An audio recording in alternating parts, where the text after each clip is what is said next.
பழத்தோட்ட ஊழியங்கள், கர்த்தரருளின ஊழியங்கள். திராட்சை பழத்தோட்ட ஊழியங்கள், கர்த்தரருளின ஊழியங்கள். அவரில் இழைத்திருந்து கனி கொடுப்போம், கர்த்தர் வாய்க்க செய்வார். அவரில் இழைத்திருந்து கனி கொடுப்போம், கர்த்தர் வாய்க்க செய்வார். துதி உமக்கே, துதி உமக்கே, துதி உமக்கே என்றுமே என்றும். துதி உமக்கே, துதி உமக்கே, துதி உமக்கே என்றுமே என்றும். துதி உமக்கே என்றுமே என்றும். துதி உமக்கே என்றுமே. சிறியவனை பொழுதிலிருந்தும் எளியவனை குப்பையிலிருந்தும் எடுத்து உயர்த்தி ராஜாக்களோடும் பிரபுக்களோடும் மந்திருக்கு செய்கிற அருமை ஆண்டவர் இயேசு கிறிஸ்துவின் இனிதான நாமத்தினாலே இந்த சத்தத்தை கேட்கின்ற அனைத்து தேவனுடைய பிள்ளைகளுக்கும் என்னுடைய அன்பான வாழ்த்துதல்கள். நீங்கள் கோடா கோடியை பெருகுவீர்களாக, இந்த பிள்ளைகள் கோடா கோடியை பெருகுவார்களாக என்று வாழ்த்துகின்றேன், ஆசீர்வதிக்கின்றேன். பிரியத்துக்குரியவர்களே, கர்த்தர் சித்தமானால் இந்த நாட்களிலே நாம் நடத்தி வருகிற இந்த அடைக்கலான் குருவி எனப்பட்ட இந்த ஆவிக்குரிய முதியோர் இல்லத்தில் சேரும்படியாக நீங்கள் வாஞ்சியுங்கள். அநேக இடங்கள் ஆயத்தமாக இருக்கிறது.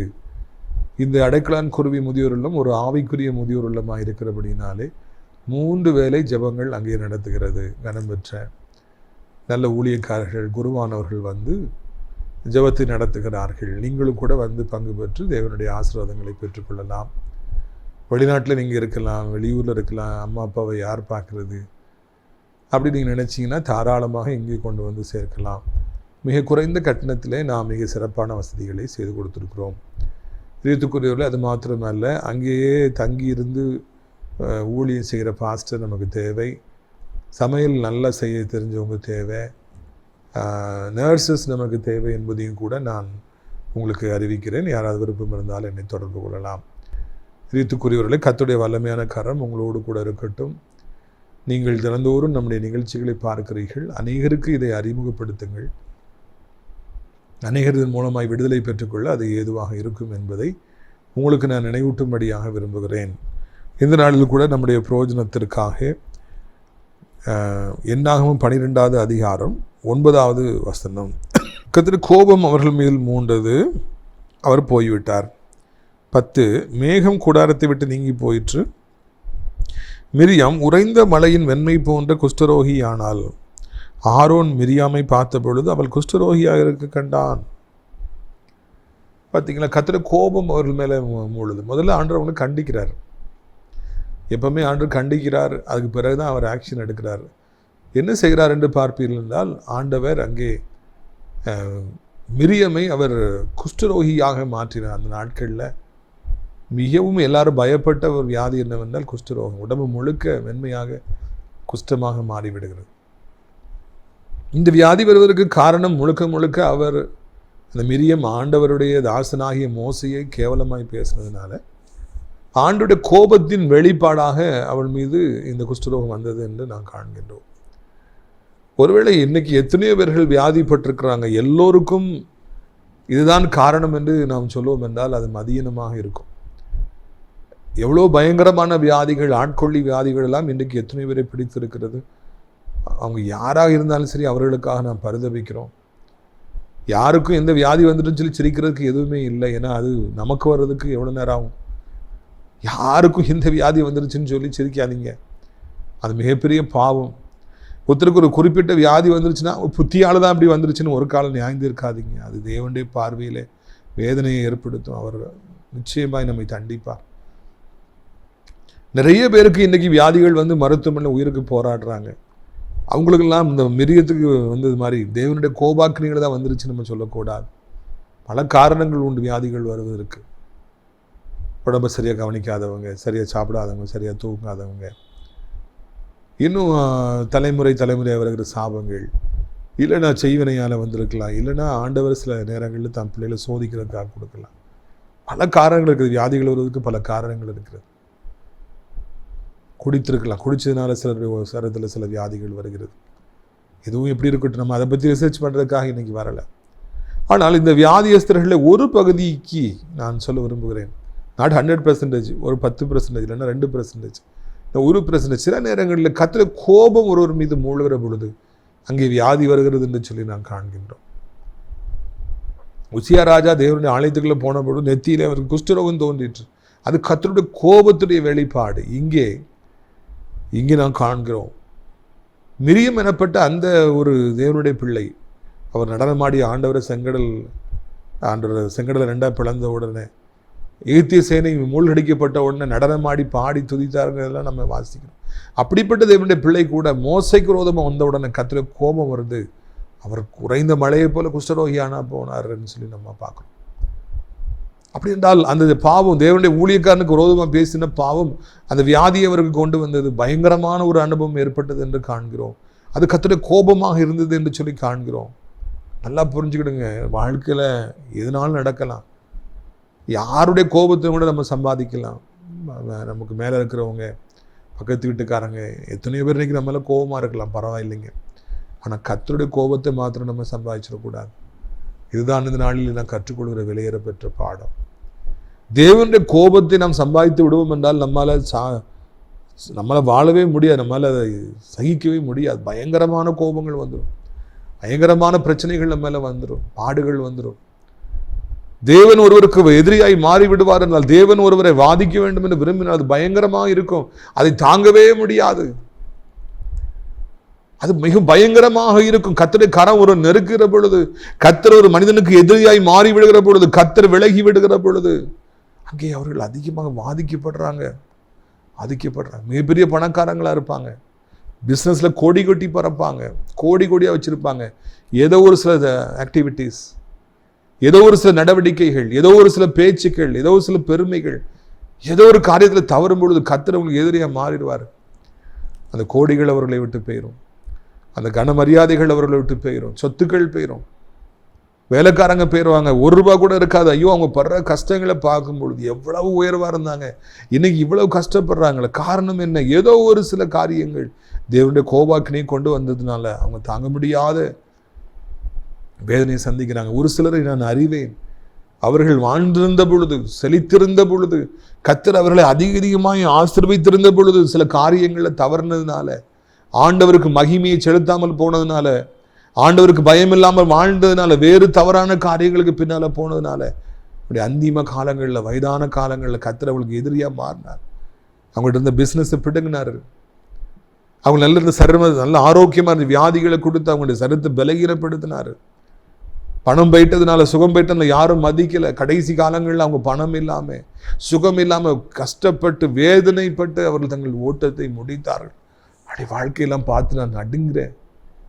தேவனுடைய கோபாக்கினை அவர்கள் மீது வந்தபடியினாலே அவர்கள் எவ்வளவு மோசமான ஒரு முடிவை சந்தித்தார்கள், எவ்வளவு வேதனையோடு இந்த பூமியை விட்டு அவர் கடந்து போனார்கள், எவ்வளவு பயங்கரங்களை அவர் சந்தித்தார்கள் என்றெல்லாம் நான் திரும்பி பார்க்கிறேன். யாருக்கெல்லாம் கர்த்தர் விரோதியாய் மாறி நின்றார், யாரையெல்லாம் கர்த்தர் வாதித்தார் என்று என் வாழ்க்கையில நான் பார்த்திருக்கிறேன். நான் நடுங்குகிறேன். ஐயோ, அவருடைய வாழ்க்கை எவ்வளவு பயங்கரமாக இருந்தது, பார்க்கவே பயங்கரமாக இருந்தது. அவருடைய சர்வம் பார்க்கவே பயங்கரமாக இருந்தது. அவருடைய குடும்பங்கள் சின்ன பின்னமாய் போயிற்று. காரணம் என்ன? தேவனுடைய கோபாக்கினை அவர்கள் மீது மூண்டது. ஒரு காலம் நம்மளால் தாங்க முடியாதுங்க, ஒரு காலம் நம்மளால அதை பொறுக்க முடியாது. பயங்கரமா இருக்கும், தாங்க முடியாத வேதனைகள் வந்துவிடும். எனவே கவனமாக நாம் ஆள பழகுவோம். ஒரு காரியத்தை செய்து முன்னொட்டி தேவனுக்கு கோபத்தை கொண்டு வந்து விடுமோ என்று நாம் சிந்திப்போம். நிதானமாக நாம் வாழ பழகுவோம், நிதானமாக நாம் பேச பழகுவோம். வாழ்க்கையில் எதுக்குமே அவசரம் வேண்டாம். பிற நியாயம் இருப்பதில்லை, பிற குறை சொல்றதில்லை, குற்றம் சொல்றதில்லை, அவசரமே வேண்டாம். அது நம்முடைய வேலையும் அல்ல, அதற்காக நம்மை அழைக்கவும் இல்லை. ஒருவேளை ஆண்டவருக்கு மிரியம் மேலே கோபம் வந்தது மாதிரி நம்ம மேலே கோபம் வந்துருச்சுன்னா அதை தாங்கவே முடியாது. தேவனுடைய கோபங்கள் ஒருவர் மீது அதிகமாக இருக்கும். அவங்க வியாதிப்பட்டு இருப்பாங்க, ஆனால் அவங்க ஊழியத்துக்கு வருவாங்க. இதனால தான் அந்த வியாதி வந்திருக்குன்னு அவங்களுக்கு தெரியாது. அப்பொழுது கர்த்தர் எனக்கு வெளிப்படுத்துவார். நான் இரவு நேரத்தில் ஆண்டவர்கிட்ட போய் மன்றாடுவேன், ஆண்டவரே ஆண்டவரே. ஆண்டோட கோபம் வந்து விட்டால் அது பயங்கரமானதாக இருக்கும். கர்த்தர் கோபப்படுவாருங்க, ஒரு அன்பானவர் இல்லையா? மனதுருக்கம் உடையவர்லாம். அது ஒரு முகம், அது ஒரு முகம், இது ஒரு முகம். சில நேரங்களில் ஒரு கோபம் வரும். அது ஈஸியில் வராது, வந்தால் அது பயங்கரமாக இருக்கும் என்பதை நான் தெரிந்து கொள்ள வேண்டும். மிரியும் உடம்பு முழுக்க இப்படி குஷ்டரோகமாகிவிட்டது. அந்த குஷ்டத்தை தாங்க முடியாதபடிக்கு அவங்க ஸ்டன் ஆகி போய் நிற்கிறாங்க. அப்பொழுது ஆரோன் என்ன செய்தார் என்பதுதான் முக்கியமான ஒரு காரியம். பாருங்க, என்னாகும் 12:11. அப்பொழுது ஆரோன் மோசையை நோக்கி, என் ஆண்டவனே, நாங்கள் புத்தியினத்தின் நிமித்தமாய் செய்த இந்த பாவத்தை எங்கள் மீது சுமத்தாதிரும். தன் தாயின் கற்பத்தில் பாதி மாம்சம் அழுகி செத்து விழுந்த பிள்ளையை போல அவள் ஆகாதிருப்பாளாக என்றார். உடனே அந்த ஆரோன், அவருக்கு குஷ்டம் வரலை, மிரியும் தான் வந்துருக்கு. ஆண்டவனே, தம்பி தான் மோசே, ஆண்டவனேன்னு சொல்லி கூப்பிடுறார் மரியாதையா. நாங்கள் புத்தியினமாய் செய்த காரியத்தின் தண்டனை எங்கள் மேலே சுமத்தாதீங்க. உடனே அவர் மன்னிப்பு கேட்கிறார். இதை நான் மிகவும் பாராட்டுகின்றேன்.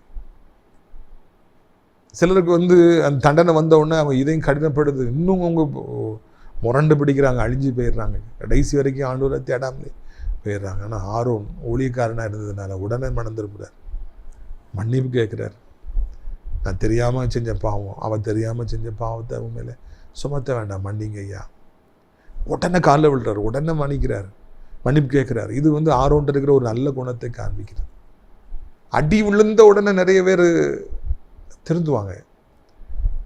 அந்த கேட்டகரி ஆரோனுடைய கேட்டகரி. உடனே அவர் மனம் திரும்புகிறார், உடனே நடுங்கிறார், வேண்டாம் வேண்டாம் வேண்டாம், ஸ்டாப் இட். 2 பேரிடத்துல மன்னிப்பு கேட்கணும். ஒன்று ஆண்டவர்கிட்ட மன்னிப்பு கேட்கணும், இன்னொன்று யாருக்கு விரோதமாக பாவம் செஞ்சோமோ அவங்ககிட்டையும் மன்னிப்பு கேட்கணும்.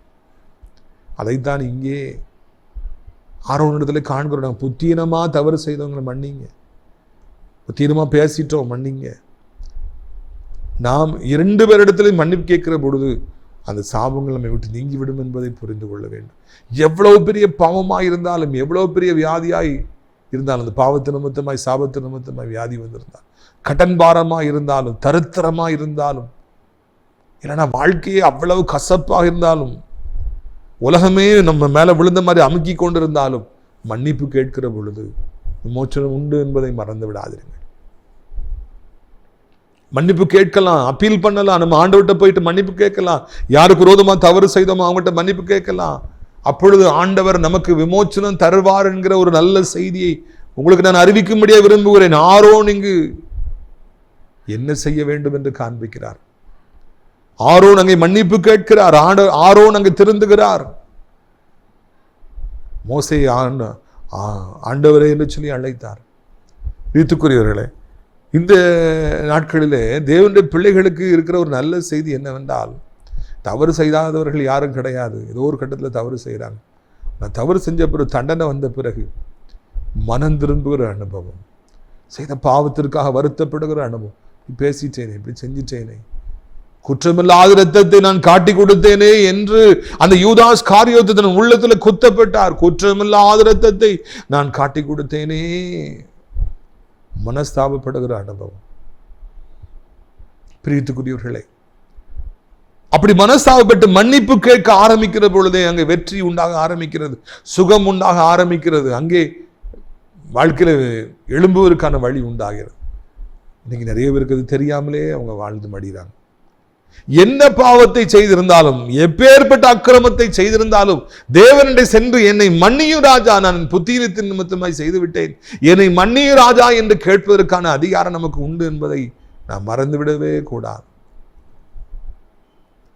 ஆண்டவர் ஆயத்தமா இருக்கிற, சில நேரங்களில் கோபத்தில் அடிக்கிறாரு, சில நேரங்களில் நமக்கு சில தண்டனை கொடுக்கிறாரு. ஆனா அதுக்கு பிறகு தகப்பனுடைய உள்ள நமக்காக இறங்கும். நம்ம போய் மன்னிப்பு கேட்கும் பொழுது, நம்முடைய பாவத்துக்காக வருந்துகிற பொழுது, இது செய்ய மாட்டேனையா என்று சொல்லுகிற பொழுது, ஆண்டவர் உடனடியாக நமக்கு மனம் இறங்குகிறவராக இருக்கிறார்.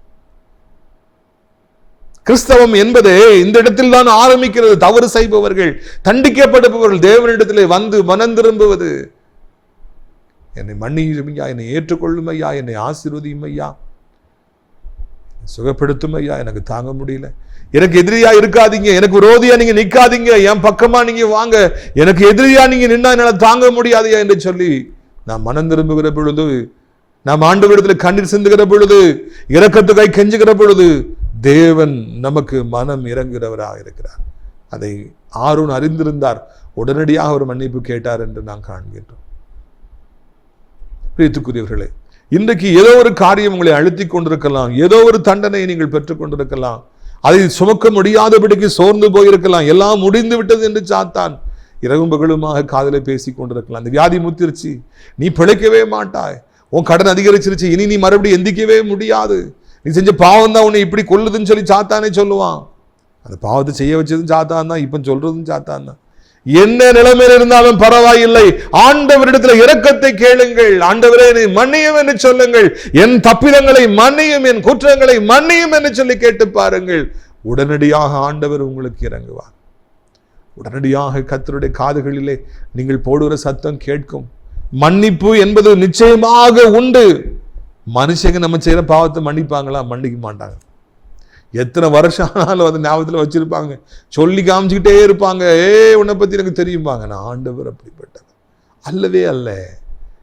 அவர் எத்தனை முறை நாம் பாவத்தை செய்து அவரிடத்துல போனாலும் நம்முடைய பாவத்தை மன்னிக்கிறவர், மறுபடி சுட்டி காண்பிக்காதவருமா இருக்கிறார். எவ்வளவோ துன்மார்க்கர்கள், சண்டாளர்கள், கொலைகாரர்கள், கொலையினர்கள், பகையினர்கள் எத்தனை பேர்கள் இயேசுவண்டை வந்து புது வாழ்வு பெற்றார்கள் என்பதை நாம் மறந்துவிடவே கூடாது. மன்னிக்கிறதையும் நமக்கு இருக்கிறார். நாம் ஏன் மன்னிப்பு கேட்கக்கூடாது? இனியும் நான் கஷ்டப்பட்டது போதும், வியாதிப்பட்டது போதும், நான் ஆஸ்பத்திரின்னு ஓடுனது போதும், எனக்கு போதும் அப்பா, என்னை ஆசீர்வதிங்க, என்னை மன்னிங்க, ஏற்றுக்கொள்ளுங்க. கெட்ட குமாரனை கொஞ்சம் யோசித்து பாருங்க. துணிகரமாக தவறு செய்தார். வாலிபத்தின் முறுக்கு இருந்தபடியினால சொத்துக்களை விற்று பணத்தை எடுத்து எவ்வளவு அக்கிரமங்களை செய்ய முடியுமோ அவ்வளவு அக்கிரமங்களை செய்தார். அந்த பாவத்தின் தண்டனை அவர் மீது விழுந்தது. பஞ்சகாலம் வந்தது, அது வரைக்கும் வராத பஞ்சகாலம் வந்துச்சு. நண்பர்கள் ஓடி போயிட்டாங்க, பணம்லாம் கரைஞ்சி போச்சு. பண்ணி மேய்க்கிற வேலையை செய்கிறார். அந்த தவிடு கூட, பண்ணி சாப்பிட்ற தவிடு கூட கிடைக்க மாட்டேங்குது. இறுதியில் ஒரு நாள் அவருக்கு புத்தி வருது, மனம் திரும்புகிறார். எங்கள் அப்பா வீட்டுக்கு நான் போவேன், அப்பா வீட்டில் எல்லாருக்கும் எவ்வளோ நல்ல ஆகாரம் கிடைக்கும், வேலைக்காரங்களுக்கு நல்ல ஆகாரம், எனக்கு ஏன் ஆகாரம் இல்லை?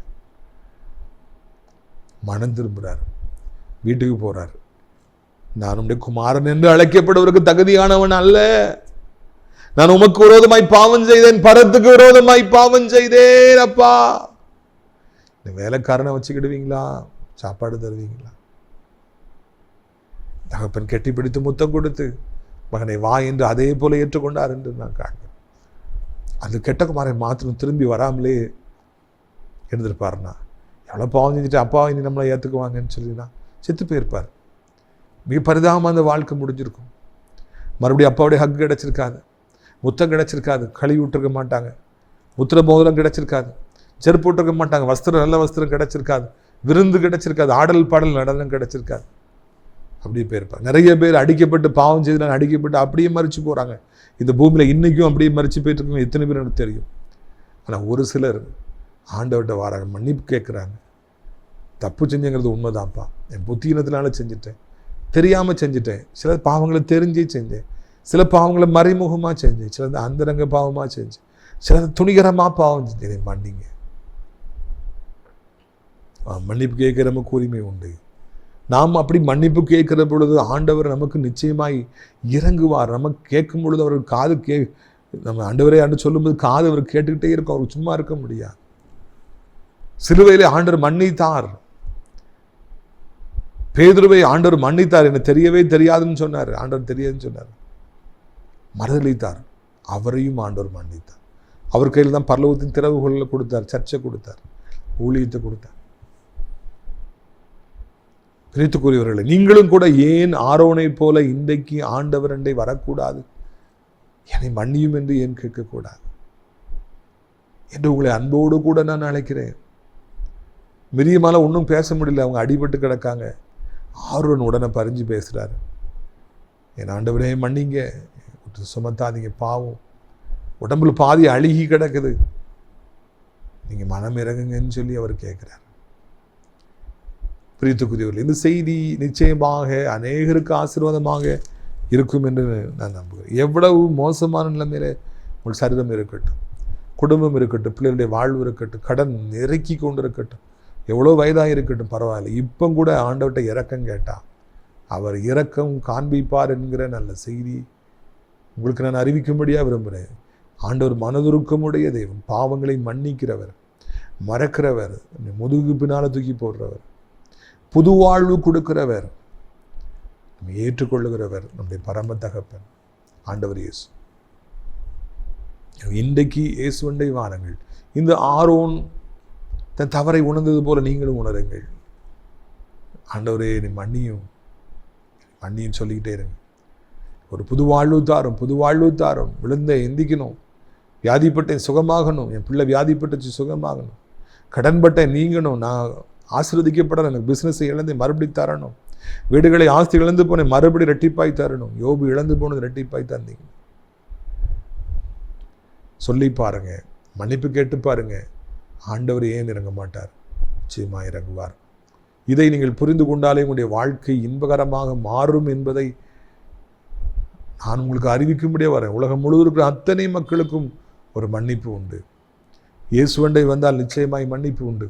இயேசுவண்டை வந்தால் புது வாழ்வு உண்டு. இயேசுவண்டை வந்தால் நீங்காத தோஷம் கிடையாது, போகாத வியாதி கிடையாது, கடன்பாரம் கிடையாது, தரித்திரம் கிடையாது.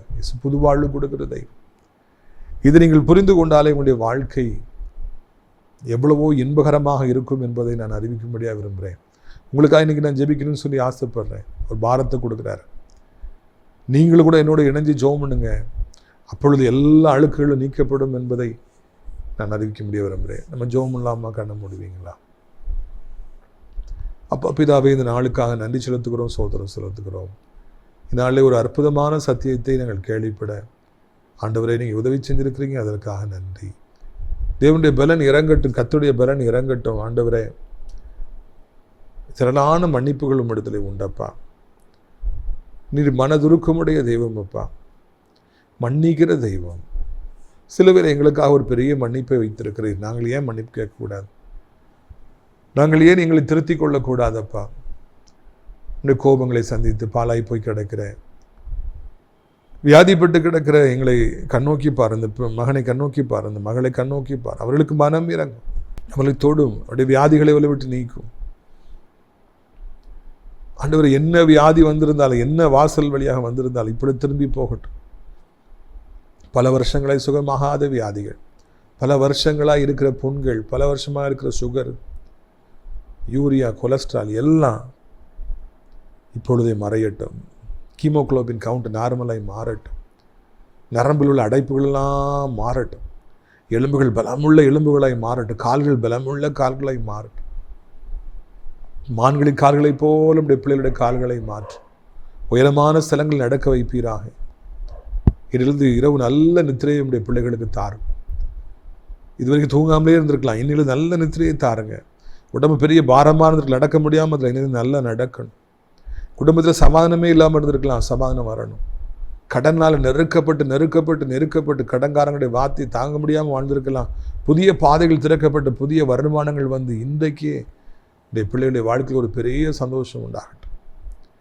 இயேசுவின் ரத்தம் ஜெயம், இயேசுவின் ரத்தம் ஜெயம், இயேசுவின் ரத்தம் ஜெயம். கண்ணீரை காண்கிற தெய்வமே, இன்றைக்கே மனம் இறங்கி கண்ணீரை கண்டு ஒரு பெரிய அற்புதத்தை செய்ய வேண்டும் என்று சொல்லி கெஞ்சுகிறோம். ஒரு பெரிய அதிசயத்தை காண வேண்டும் என்று சொல்லி கெஞ்சுகிறோம். ஐயா, இயேசு கிறிஸ்துவின் ரத்தம் செய்யும், இயேசு கிறிஸ்துவின் ரத்தம் செய்யும். குற்றப்படுத்துகிற பிசாசு அழிவானாக, குற்றப்படுத்துகிற மனிதர்கள் விலகுவார்களாக. துரத்தி வருகிற சாபங்கள், துரத்தி வருகிற மனிதர்கள், துரத்தி வருகிற கடன்காரர்கள் பிள்ளைகளை விடுவீங்க. பிள்ளைகள் நிமித்தமாய் கண்ணீரோடு ஜெபிக்கிற பெற்றோருக்கு மனம் இறங்க. பிள்ளைகளுடைய வாழ்க்கையில் மனமாற்றத்தை கட்டளையிடுங்க. என் திருமண வாழ்க்கை உடைந்து போனதை என்ன செய்வேன் என்று தவிக்கிற ஏழை பெண்களுக்காக ஜெபிக்கிறோம், விதவைகளுக்காக ஜெபிக்கிறோம், அபலை பெண்களுக்காக ஜெபிக்கிறோம். மனம் இறங்குங்க இறைவா. ஒவ்வொருவருக்கும் உதவி செய்யுங்க, ஒவ்வொருவரையும் ஆசீர்வதிங்க, ஒவ்வொருடைய வாழ்க்கையிலும் மாற்றத்தை கொண்டு வாருங்க. ஓ ராபா காபாலா ஷபா ராபா காபாலா ரபோனா காபாலா ரீகாரா. வேதனை இல்லாத ஒரு வாழ்க்கையை ஆண்டவருடைய பிள்ளைகளுக்கு தாருங்கப்பா. புது வாழ்க்கையை உடைய பிள்ளைக்கு தாருங்க ஐயா. இல்லது என்ன சாப்பிட்டாலும் சரி கேட்டும், எங்கே படுத்தாலும் நிம்மதியான உறக்கம் வரட்டும். நடக்க உதவி செய்யுங்க, வேலைக்கு போக உதவி செய்யுங்க, சம்பாதிக்க உதவி செய்யுங்க. நிந்தை நீங்கட்டும் அப்பா, தோஷங்கள் நீங்கட்டும், பாவங்கள் நீங்கட்டும், புது வாழ்வு உண்டாகட்டும். படிக்க முடியாமல் இருக்கிற பிள்ளை நல்லா படிக்கட்டும், வேலை இல்லாமல் இருப்பவருக்கு வேலைகள் உண்டாகட்டும், வருமானம் இல்லாமல் இருப்பது வருமானம் உண்டாகட்டும், திருமணமாகாமல் குழந்தை இல்லாமல் இருப்பவர்களுக்கு ஒரு அற்புதத்தை செய்யும். சொந்த வீடு இல்லையே, வாகனங்களில் தவிப்பவர்களுக்கு கொடுங்க. இழந்து போனதை பல மடங்கு திரும்ப தாருங்க. பழையபடி எருசலேமுக்கு இழந்த மகிமையை திரும்ப தாருங்க ஐயா. வயதானவர்களை விழுந்து விடாதபடி 2 கைகளால் ஏந்தி கொள்ளுங்க இறைவா. வாலிபர்கள் செல்ஃபோனும் பைக்கு அடிமையாக இருக்கிறாங்க. கெட்ட நண்பர்கள், கெட்ட சகவாசங்கள், ஃபேஸ்புக், இன்ஸ்டாகிராமில் பழகி தவறான பாதையில் போகிறாங்க. அப்பா, நீங்கள் ஒவ்வொருவரையும் சந்திக்க வேண்டும் என்று கெஞ்சுகிறோம். புது வாழ்வு தர வேண்டும் என்று கெஞ்சுகிறோம். ஆசீர்வதிங்க. உலகம் இருக்கிற அத்தனை நாடுகளையும் ஆசீர்வதிங்க. எங்கள் தாய் திருநாடாக இந்தியாவை ஆசீர்வதிங்க. தமிழ்நாட்டை ஆசீர்வதிங்க. அனைத்து மதத்தவர்களையும் ஆசீர்வதிங்க. அனைத்து ஆலயங்கள், ஜெப ஆலயங்கள், சர்ச்சஸ், ஊழியக்காரங்க, விசுவாசிகள், என்னுடைய பிள்ளைகள், ஊழியக்காரர்கள் எல்லாரையும் ஆசீர்வதிங்க. ஆசிரியர் ஆட்சிப்படத்தோட்ட ஊழியர்களை நேசிக்கிற, நாள்தோறும் நம் நிகழ்ச்சிகளை பார்க்கிற, அறிமுகப்படுத்துகிற, ஜெபிக்கிற, காணிக்கைகளை தாங்கிற நல்ல உள்ளம் படைத்தவர்கள் உண்டு. ஆசிரியர் அடைக்கலான் குருவி முதியோரிடத்தில் தங்க அநேக முதியோர்கள் அழைத்து கொண்டு வாருங்க. வேலை செய்ய நல்ல சமையல் தெரிந்தவர்கள், ஆண்டவரே, பாஸ்டர்ஸ், நர்சஸ் அழைச்சிட்டு வாருங்க. மகிமைப்படுங்க. ஏசி மூலம் ஜெபிக்கிறோம் நல்ல பிதாவே. என் ஆத்துமாவை கர்த்தரை சோத்திரு. என் முழு உள்ளமையுடைய பரிசுத்த நாமத்தை சோத்திரு. என் ஆத்துமாவை கர்த்தரை சோத்திரு. செய்த சகல உபகாரங்களையும் ஒரு பொழுதும் மறவாதே. கர்த்தராகிய இயேசு கிறிஸ்துவின் கிருபையும் பிதாவாகிய தேவனுடைய அன்பு பரிசுத்தாடி அனுநயிக்கும் இல்லாத பிரச்சனை உங்கள் அனைவருடன் கிறிஸ்தா காலங்களிலும் நிலைத்திருப்பதா. அல்லேலூயா, அல்லேலூயா. God bless you. உந்தன் சிறகுகளின் நிழலில் என்றென்றும் மகிழ செய்தி. தூயவரே என் துணையாளரே, துதிக்கு பாத்திரரே. தூயவரே என் துணையாளரே, துதிக்கு பாத்திரரே. ஆராதனை உமக்கே. எல்லா வாய்களும் திறக்கட்டும். இயேசுவே உமக்கு மட்டும் ஆராதனை. ஆராதனை உமக்கே, ஆராதனை உமக்கே, ஆராதனை உமக்கே, ஆராதனை உமக்கே, ஆராதனை உமக்கே, ஆராதனை உமக்கே. எந்தன் பலவீன நேரங்களில் கிருபை தந்தீரையா. இணைந்து சொல்லுங்க. பலவீன நேரங்களில் கிருபை தந்தீரையா. இயேசு ராஜா என் பலனாரி, எதற்கும் பயமில்லையே. நம்பிக்கையோடு சொல்லுங்க. இயேசு ராஜா என், உமக்கு நன்றி, எதற்கும் பயமில்லையே. ஆராதனை வேடிக்கை பார்க்காம எல்லாரும் கரங்களை தட்டி ஆராதனை உமக்கே, ஆராதனை உமக்கே, ஆராதனை உமக்கே, ஆராதனை உமக்கே, ஆராதனை உமக்கே, ஆராதனை உமக்கே, ஆராதனை. இந்த நோயிருள்ள நாட்களெல்லாம் உம்மை புகழ்ந்து பாடிடுவேன்.